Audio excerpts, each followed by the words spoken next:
నమస్తే బాబు, నేనే మీరు ఆలస్యం బిడ్డ మూర్తి అన్న. అడిగిపోతాను అంటే సెట్ అయినట్లుంది. సరే వస్తాను. మళ్ళీ ఇంకో పాము పట్టేకి పోతాను.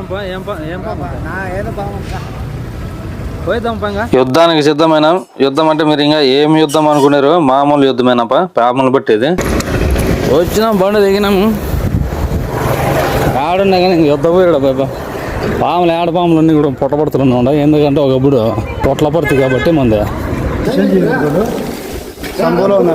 పెద్ద పామా చిన్న పాము? దీని లోపల ఉందా?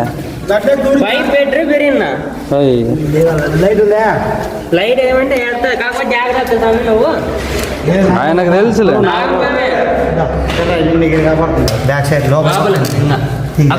పొద్దునపు మూలకు ముడుక్కొని చూడు. ఇప్పుడు అదో మనము తేలిపాలా లేదనా?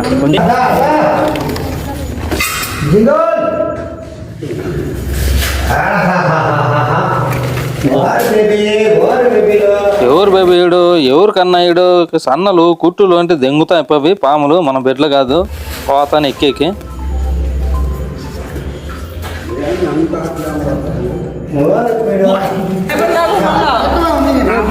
చిన్నదే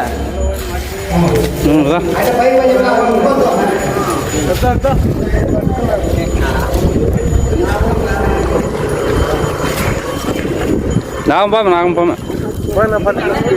దిగినాడు దిగినాడు.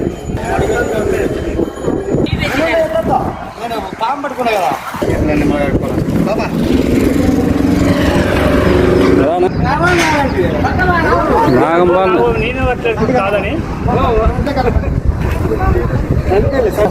ఇప్పుడు సైలెంట్ మెత్తగా ఉందిలే కదా. సేపు పోతే కోపం వస్తుంది దానికి.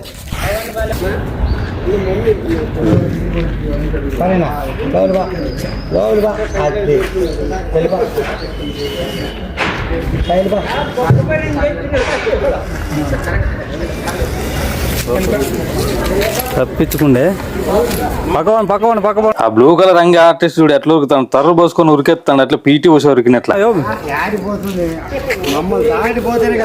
మొత్తానికి మళ్ళీ పట్టుకొని సంచిలోకి మొదటి చుట్టూ వేస్తాడు. సంచిలో ఎందుకు వేస్తారని అని ఎవరో కమెంట్ లో కొంతమంది అడిగింది. బొక్కలు ఉంటాయి సంచికి, దానికి గేలాడేకి.